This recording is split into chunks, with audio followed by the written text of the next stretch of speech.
Welcome back to Terror by the Bay. I'm David. All right, so this reading is going to be kind of on the future of the U.S. after the big beautiful bill has gets signed by Trump. Now, it's kind of like a ticking time bomb. The fuse is lit. The Republicans and Trump have now lit the fuse on this bomb, and it's going to blow up.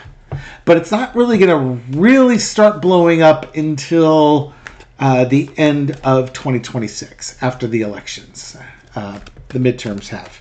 And then all hell's going to break loose.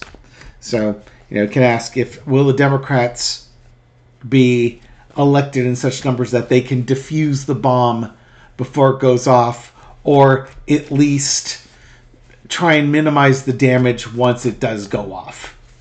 Put a metal container over it and try and limit the collateral damage that happens with it. Some things I want to thank folks for. I read on the fatwa against Netanyahu and Trump. I didn't realize that Netanyahu was coming to the United States over the weekend and meeting with Trump on Monday. So interesting timing. I don't remember what I said on the video about that, other than I said, Trump would be a little bit more difficult to get because he's half a world away, and Netanyahu would be easier. I know that some folks have seen another assassination attempt on Trump.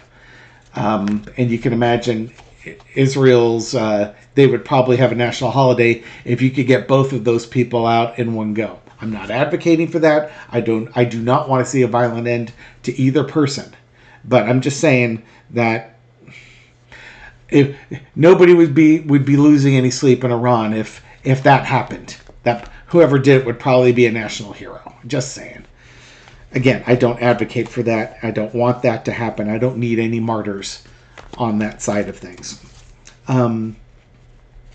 Also, I want to acknowledge how well the Dan Greeny from The Simpsons read I did the other day did and is still doing. To me, it's just a testimonial for just how upset and scared people are about this regime. And I try not to do too many of those videos because it's kind of like potato chips, and we can't subsist healthily on those topics.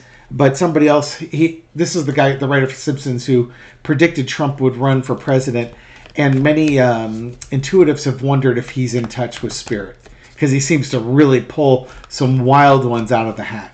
And his prediction basically was saying that he sees Trump gone by the end of the year, and that nobody in Trump's inner circle, including J.D. Vance, replaces him at presidency. And he also said Trump's going would be spectacular, undeniable, and that the U.S. would march forward together. I don't know how that looks. I really don't.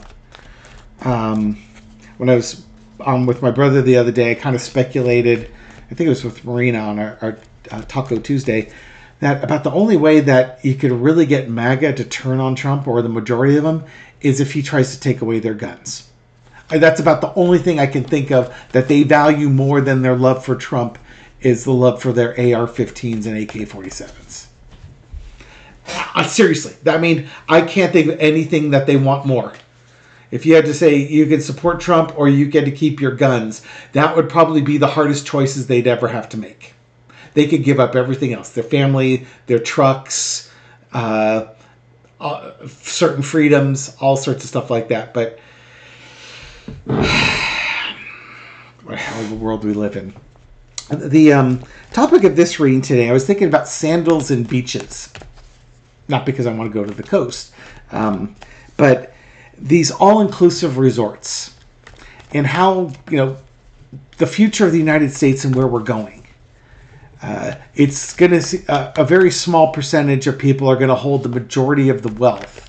And it seems like we would be like a Caribbean nation, or like what you might see in Cabo or something like that, where you've got these all-inclusive resorts where people pay a lot of money. They come in and they're lavished with the best of everything, but you're not supposed to go outside because you don't want outside the compound, because you don't want to see how poor people are outside there, begging you for money, maybe threatening to rob you because baubles to you are a year's worth of money to them, that sort of thing.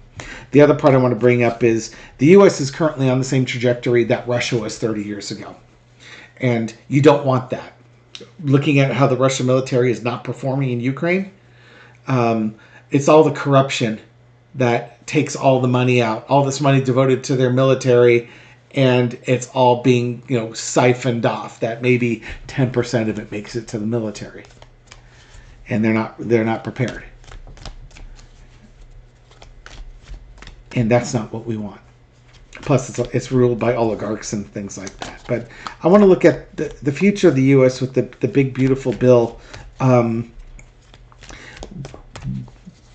An analogy with sandals or beaches, and it's not to trash on them, but it's just kind of the beautiful places and beautiful locations with a lot of poverty around them. Is that what the future of the United States holds? Come on down and let's take a look. This will be for entertainment purposes only, as all my readings are.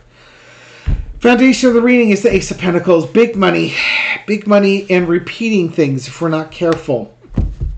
Crossed with the Page of Swords.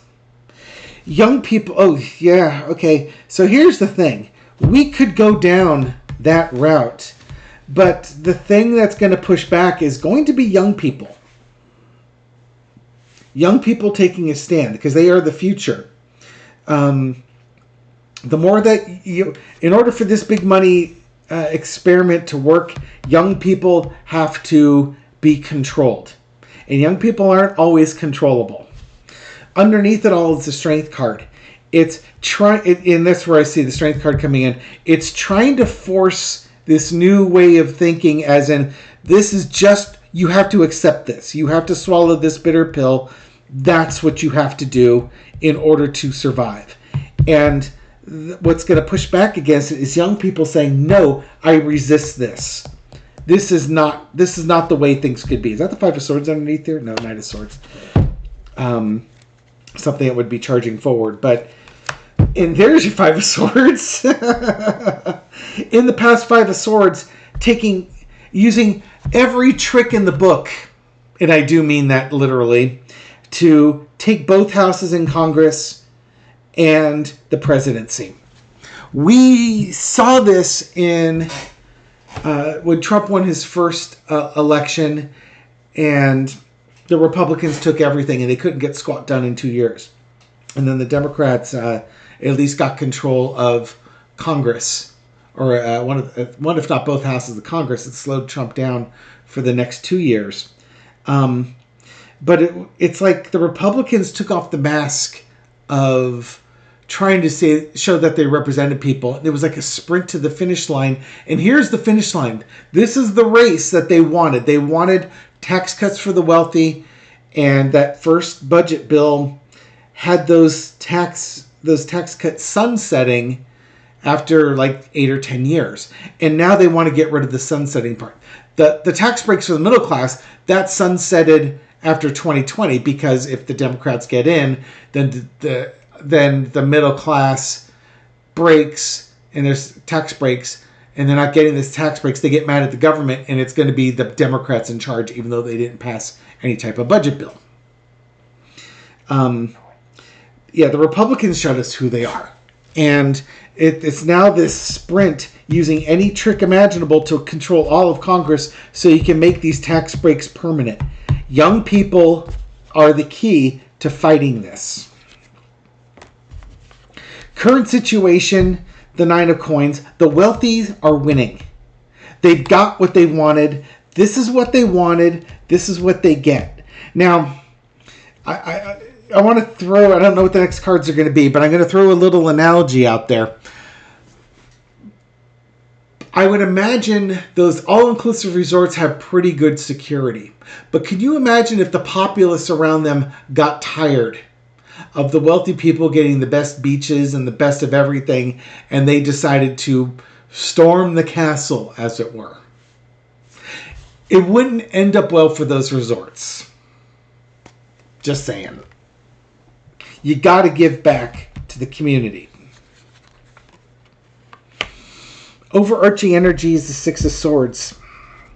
Troubled waters, moving away.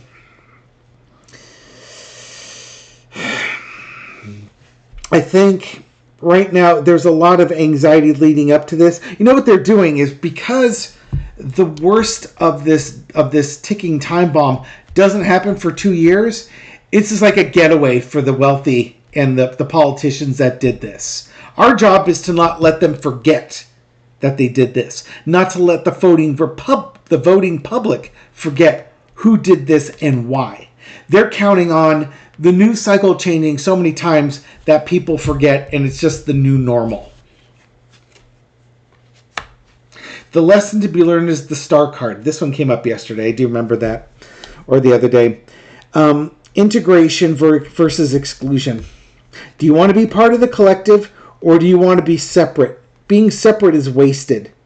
But even the separate ones, some manage to trickle their way back into the collective. Hoarding all the stuff for yourself separates you.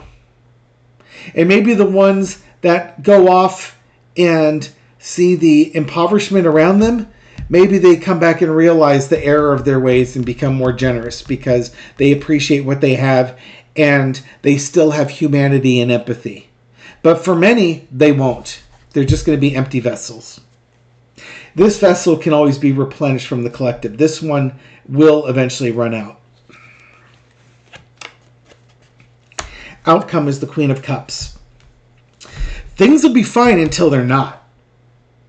This is going to be the card, and again, we've got the water here. Things may be calm for a while, but I would be really, really worried. Again, this is the ticking time bomb. She's holding the ticking time bomb in her hand, waiting for it to go off. One clarifier on that one. And when it goes off, brother, is it going to go off? And you have choices. You can accept it or you can reject it.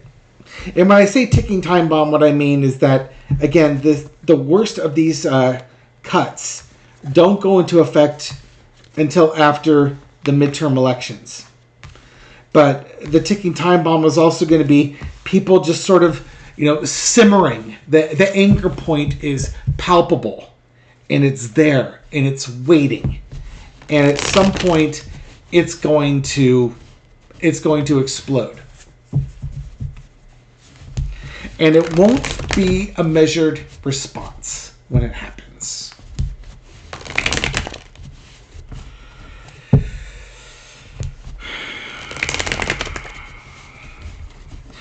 I'm going to do a challenge reading on this one. As opposed to just doing two different readings. What could prevent this ticking time bomb from going off? And on the one side, what is the result? How is it prevented, or how is the result? And the other side is going to be, if it does go off, what is the result? Okay. For those that don't know what this means, it means I throw one signifier card and then a pair of 4 card readings on either side of it, and it's got one theme in the center part, kind of like the central theme of what does it? How do we diffuse this? Okay. How's it going to work? I have no idea. Flying by the seat of my pants when I do these readings. Okay. How does this ticking time bomb resolve? What could resolve it? Is kind of the question here. What can resolve the ticking time bomb? A plan, going forward, taking your energy, taking your actions, and driving forward. And it has to be deliberate planning. This isn't hard charging. This is going forward with a plan and intention and enacting that. If you go in hard charging like the Knight of Swords, you run in there, but you're not going to be ready. You have to be ready for it. What's the underlying energy? The disappointment. Even with the plan, I don't think there's a way to fully prevent what's about to happen. And I guess part of it is the collective needs to go through that, because the folks that voted, as I was using the analogy of, the folks that voted for these people need to see this. And I use the analogy watching the Senate voting yay and nay, the Democrats saying, well, we can save healthcare if people making over $100 million don't get this tax break. And the Republicans all said no. $500 million, no. $1 billion a year. If you make more than $1 billion a year, just take them off, okay? And we can still pay for things. No. Can you imagine a disabled person sitting in Congress watching this, seeing their Medicare coverage being taken away, and these representatives that they voted for are saying, no, we want to keep tax breaks for people who make over $1 billion a year, so that this person in the wheelchair over here doesn't get health care. Yeah. This is my second attempt at that video. I might have talked about that in the first one. It was just, it was 10 minutes before I was getting ready to throw cards. That's why I scrapped that one and came over here with this. All right, so there's disappointment. So I don't think even with the best plan, there's a way to stop some of this from going on. Now, if they do stop it, what happens? Okay, the tax, this is the trickle-down theory. This is taking that money and starting to give it back to people, showing that generosity to the folks that are not being represented. Wealthy people, with great wealth comes great responsibility. They're going to have to bear the burden of this because they're the one with the coins. You can't get blood from a turnip. This is where all the blood is. These are the turnips. You got to give them. The people that have the most need to give the most. And the planning's got to start. You can't have two worlds. You can't have the worlds of the haves and the have-nots. You've got to try and even this out. We've lost that balance. And there needs to be strong action taken to ensure this happens, because you cannot count on the current government, the corporate Dems, as well as the Republicans, to do anything but pander to the ultra-wealthy. You got to go forward with that plan and put that plan into place, even if it's unpopular, especially with those who are wealthy and powerful on both sides of the aisle. You've got to do what's best for the collective. And you need brave, bold leaders who aren't afraid. And that's not the current politicians that we have in charge. No offense to the Hakeem Jeffries of the world, but you need people who are bold. You need your AOCs, and you need your God, I'm drawing blanks on the name now. I'll get back to it. But you need your young leaders who are unafraid and they're not bought and paid for. Now, if we don't stop this ticking time bomb, how's that going to look? Well, there you go. The tower. It might be overdramatic to say society collapses, but people who need that are going to suffer the most on this. Part of the Medicaid and the SNAP Acts is that you have to work 80 hours a month. But there are a number of people that can't do that for one reason or another. And this program, although it's not about waste and fraud. This is just people being forced to work for almost slave-like wages in order to do this. And when they make these coins, they're not making them for themselves. They're making them for the uber wealthy. And now all of a sudden, you're working just to try to maintain health. We're going back to basically pre-French Revolutionary times where you're working 6 to 7 days a week, 14 hours a day in the factories type of thing. And we can't have that. Jasmine Crockett, by the way, was the person I was trying to come up with also over here. Bold and unafraid. You're going to have haves and have-nots on this one. People that have all the money and people that have nothing. It's who's going to be in the club, so to speak. And the anxiety, not only that, but you've brought this on yourself. And then the anxiety is going to step in. It's going to set in there. Because if this bomb goes off and you're kicked off of Medicare and Medicaid and SNAP, society's going to celebrate. Oh, you have to go to work while your kids starve. And if you make too much money, your kids don't get SNAP benefits. If you don't keep up with the paperwork, you don't get SNAP benefits. What's that going to do for those families? There's going to be a ton of anxiety and realization that this is what they voted for, even though they say this is not what I voted for. I didn't vote for this. Yeah, well, you voted for cruelty. And cruelty, like the ripple effect, comes back to those who wish it on others. So that's why you don't wish things on others. Just like when I was saying I don't want Donald Trump and Benjamin Netanyahu to come to a violent end, despite the fact that they themselves have brought violent ends to other people on this planet. I wouldn't want that karma. I don't want to perpetuate that.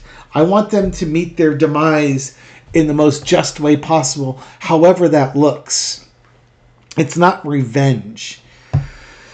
Unfortunately, revenge kind of satisfies the visceral nature of this humanity, and has for millennia, several millennia.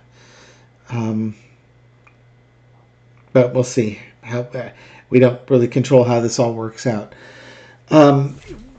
Spiritual lesson, I should probably end with that. Do I think we're going to go the route of a sandals or beaches in the United States? No, I think we're going to push back on that one. And I think it's the young people that are going to reject that. Ooh. That was the other thing. One of the folks I watched on TikTok, and I'll read on that too. This girl interviews her brother, and he's usually like playing a Nintendo Switch or some video game when she's talking to him. And the fact that he can answer her intelligently while being distracted with the thing tells me that he's probably on the spectrum, and he's also probably freaking brilliant. She asked what's next now that the BBB got passed. And his thought was, well, it's going to be incumbent on the Democrats to organize a general strike. He didn't think grassroots campaigns had enough influence or wealth to organize a general strike, but his recommendation was that people call their congresspeople and urge the Democrats to start organizing a general strike. I don't know if we've had one of those in the U.S. in the last 100 years. I think you'd have to go back to the labor unions, like the gangs in New York type thing, the labor unions at the turn of the century trying to organize and advocate for people. Will there be a general strike to basically show people's dissatisfaction with this? This might warrant its own special reading, so I'll only do a 4-carder here. Nightmares, anxiety, stress, integration. Knight of Swords, interesting. Ace of Swords, that's a yes. Queen of Wands. As the anxiety sets in, there's going to be a contemplation of what are our next actions. You have to kind of let this sit. You have to let people stress out for a little bit. But then you get your sword of truth and charge forward with it. The reason why a general strike could be powerful is, again, the folks at the very top require us to work in order for them to make money and the corporations to make money. And if we're not working, they're not making money.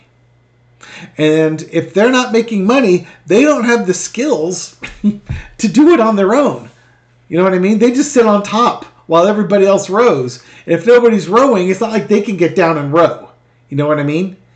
And if we stop the money flow, they're the ones who suffer the most because they're the ones who are leveraged the most. Just throwing it out there.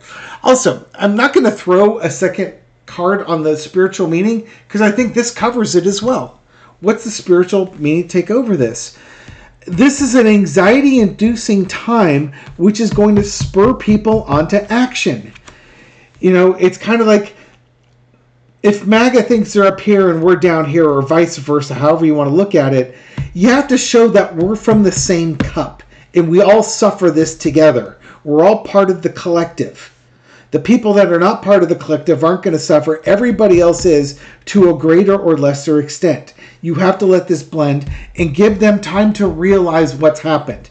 And when they do, that's time to take charge, because now you've got the sword of truth. You know what you need to do, and you need your champions to go forward with it. Right now, we're in a building stage leading up to this. So, what's the spiritual meaning of this? There's going to be a lot of anxiety caused, and it's going to cause a lot of people to rise up once we realize we're all in this together. And that's going to spur on action. That's why I didn't throw another one, because these cards actually cover that message both at the same time, which tells me that there will be a general strike. I'm going to do a reading on that one because I think, again, it's worthy of its own reading. But I will do a reading on that. Thank you, everyone, for watching this video and supporting my channel. I do appreciate it. This reading is for entertainment purposes only, but I hope you found it insightful, and I'll catch you on the next video. Take care.